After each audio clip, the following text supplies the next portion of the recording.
The morning I realized a $1 million construction project was about to lose a fight against water, nobody believed me. And honestly, if I hadn't grown up on that land, I probably wouldn't have believed me either.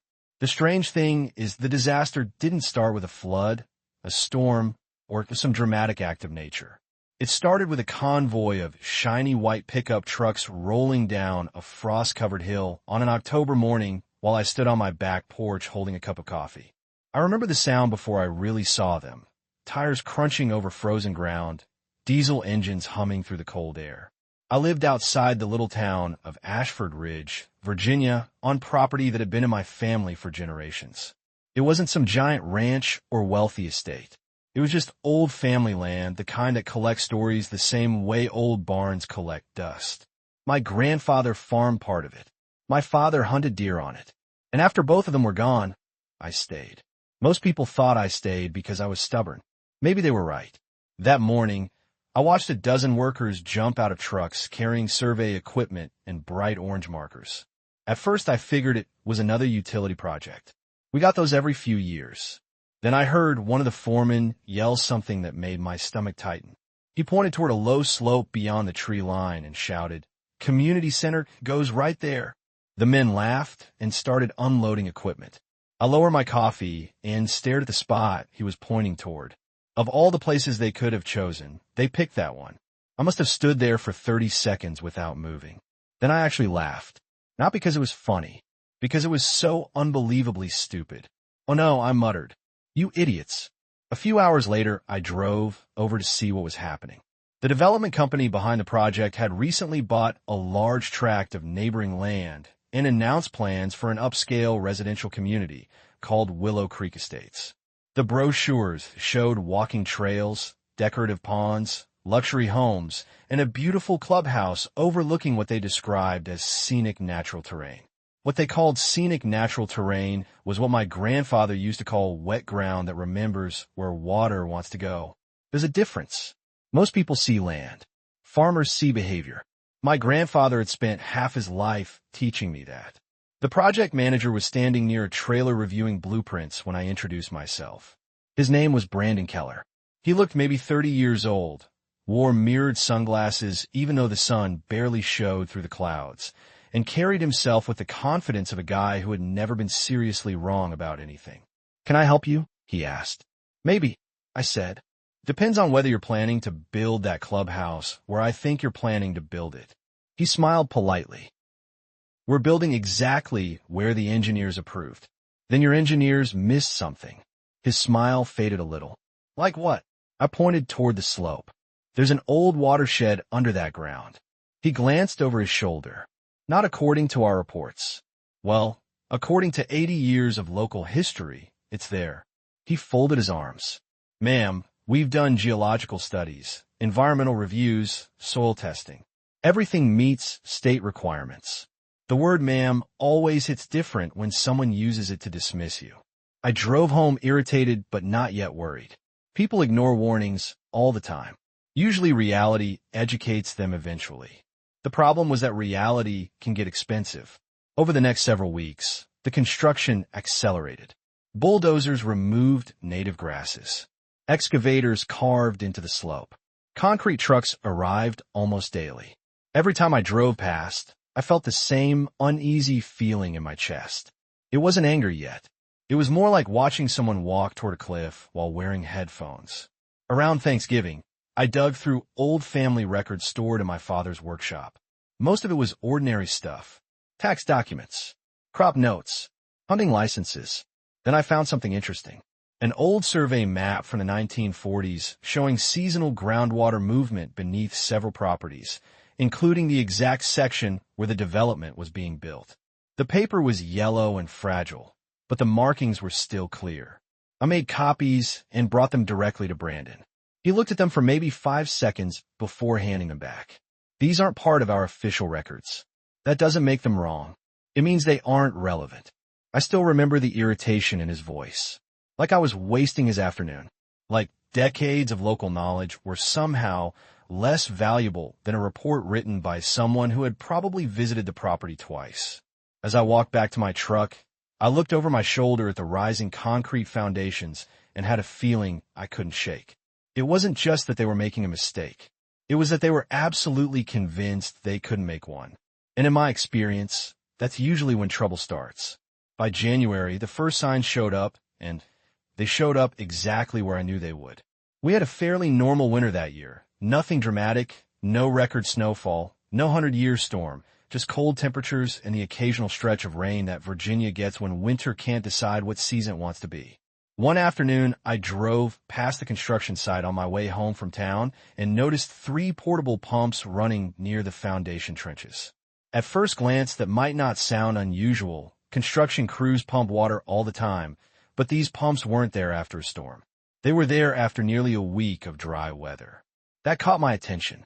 A few days later, I stopped again. The pumps were still running.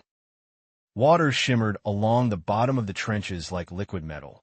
Workers stood around talking while a backhoe operator repeatedly cleared mud that seemed to reappear overnight. One of the laborers looked exhausted. I asked him if they were having drainage problems. He glanced around before answering. Ground won't stay dry. Rainwater? I asked. He shook his head. That's the weird part. It keeps coming back. I almost told him exactly why, but he looked like he'd already figured out more than his supervisors wanted him to. February arrived, and things got worse. The parking area they had graded near the future clubhouse developed patches of standing water.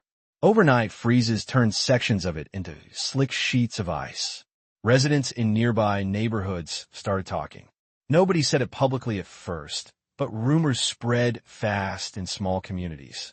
The expensive new development that promised luxury living suddenly had workers skating across the construction site before sunrise. One Saturday morning, I was having breakfast at Miller's Diner when I overheard 2 contractors talking in the next booth. They're bleeding money over there, one of them said. Every time they dry it out, more water comes up. His friend laughed.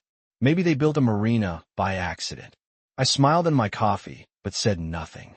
The truth was, I wasn't enjoying any of this. People imagine that being proven right feels satisfying. Sometimes it does.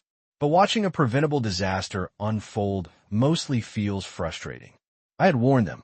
More importantly, the land had warned them for decades. They just chose not to listen. A week later, I decided to call the county environmental office. After being transferred 3 times, I finally reached an inspector named Elaine Morris. She sounded tired before I even explained why I was calling. Apparently, she had already received several complaints related to the project. I told her everything I knew about the hidden watershed and the old groundwater channels beneath the slope. There was a long pause on the line. Finally, she said, "Do you have documentation? Some historical surveys?" "Yes." Another pause. Then she said something that changed the entire course of the story. "If you can prove historical hydrology, especially predating current development records, we may have grounds to investigate." I sat there quietly for a moment. "May?" She laughed softly. "I'm a county employee. We never promise anything." That night, I couldn't sleep. Around midnight, I walked into my father's old workshop with a flashlight and started searching through every cabinet, drawer, and filing box I could find. The place still smelled faintly like machine oil and cedar shavings. My father had been gone almost 8 years by then, but sometimes when I opened those old drawers, I could almost hear him muttering while he worked. Most of the records were things I'd already seen before. Property boundaries, equipment manuals, tax receipts. Then I found a steel document box shoved beneath a workbench. I hadn't opened it in years. The hinges squealed when I lifted the lid. Inside were dozens of folders organized in my father's handwriting. I spent nearly 2 hours sorting through them before one label caught my eye. Watershed Basin Number 7. My pulse actually sped up. I pulled the folder out and opened it carefully. Inside was a treasure trove. Hand-drawn maps, soil analysis reports, photographs dating back to the 1950s, letters exchanged between local landowners and federal conservation officials. There was even a report documenting seasonal recharge patterns beneath the exact area where the clubhouse was being built. I sat down on an old stool and just stared at the papers. It felt like my father and grandfather had reached across time to hand me the evidence themselves. The next morning I scanned everything. Then I called Elaine back. By the end of the week, county officials had copies of every document. That's when things started moving faster than I expected. Engineers visited the site. Survey crews returned. Monitoring equipment appeared. Suddenly, the same project managers who had spent months acting untouchable looked nervous whenever inspectors arrived. Brandon especially seemed different. One afternoon, I ran into him near the site entrance. He looked tired. The confidence was still there, but cracks were beginning to show. "You've certainly gotten people's attention," he said. "I didn't get anybody's attention," I replied. "The water did." He frowned. "You know what I mean?" "Yeah, Edo." For a second, neither of us spoke. Then he said, "Do you have any idea what this delay is costing?" I couldn't help myself. "Do you have any idea what ignoring local history is costing?" That landed harder than he expected. He turned and walked away without answering. Around that same time, local media started calling. A reporter named Rachel Kim reached out after hearing about the environmental investigation. At first, I declined. I wasn't interested in becoming some local celebrity. But after thinking about it, I realized public attention might be the only thing keeping the situation from disappearing behind closed doors. So I agreed to an interview. We met near the edge of my property on a gray afternoon. I spread copies of the old maps across the hood of my Subaru while cameras rolled. Rachel asked why I cared so much about stopping the project. That question bothered me because it assumed I was trying to stop progress. I wasn't. I wasn't against development. I wasn't against new neighbors. I wasn't against growth. What I was against was arrogance. "People think water forgets," I told her. "It doesn't. You can cover it with concrete. You can ignore it. You can erase it from paperwork. But water remembers where it belongs." The clip aired 2 nights later. By morning, everyone was talking about it. Some people supported me. Others thought I was an old woman trying to interfere with economic growth. A few online comments accused me of wanting property values to stay low. One guy somehow concluded I was part of a conspiracy against developers. The internet is a fascinating place. But while people argued online, the actual situation on the ground kept getting worse. The pumps never stopped. New sections of the site developed standing water. Fresh cracks appeared near portions of the foundation. Workers hauled in gravel by the truckload only to watch sections sink again. Then came the day everything changed. County engineers completed their formal analysis and released preliminary findings. I wasn't present when the report was delivered, but I heard about it less than an hour later. The site had been built directly over an active groundwater recharge basin. Not a former basin, not a theoretical one, an active one, the kind that continuously feeds surrounding water systems. In other words, the exact thing I had been warning about from the beginning. Construction was immediately suspended pending further review. When I drove past later that evening, the site looked strangely quiet. Equipment sat idle. Workers gathered in small groups talking. Nobody seemed sure what would happen next. For the first time in months, the developers weren't dictating events. The land was, and the land had just started speaking louder than anyone expected. The strange thing about winning a fight like that is that it doesn't happen all at once. There isn't usually some dramatic movie moment where everyone suddenly admits you were right and the credits start rolling. Real life is messier than that. After construction was suspended, there were weeks of meetings, reports, legal reviews, engineering assessments, and enough paperwork to bury a small town. But while lawyers argued and consultants produced expensive presentations, the ground kept doing what it had always done. Water continued rising. Pumps ran day and night. Temporary drainage systems were installed, modified, expanded, and then expanded again. Nothing worked for very long.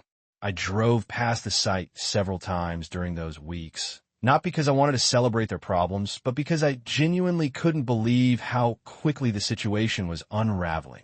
The developers had spent millions trying to force the land into becoming something it was never meant to be. Nature was sending the bill. By early spring, rumors started spreading that investors were getting nervous. Contractors were waiting on payments. Additional engineering fixes were projected to cost millions more. Then one afternoon, I received a call from Elaine. Her voice sounded different this time, almost relieved. "The permits are being withdrawn," she said. I sat quietly for a moment. "All of them. The clubhouse project is finished." I thanked her and hung up. Then I just sat at my kitchen table staring out the window. I expected to feel victorious. Instead, I felt tired. Maybe because the outcome had never really been about beating anyone. It was about preventing people from making a mistake that should never have happened in the first place. A few days later, I drove to the property one final time. The scene looked surreal. The partially completed clubhouse still stood there, but now sections of the surrounding ground were flooded. Water reflected the unfinished walls.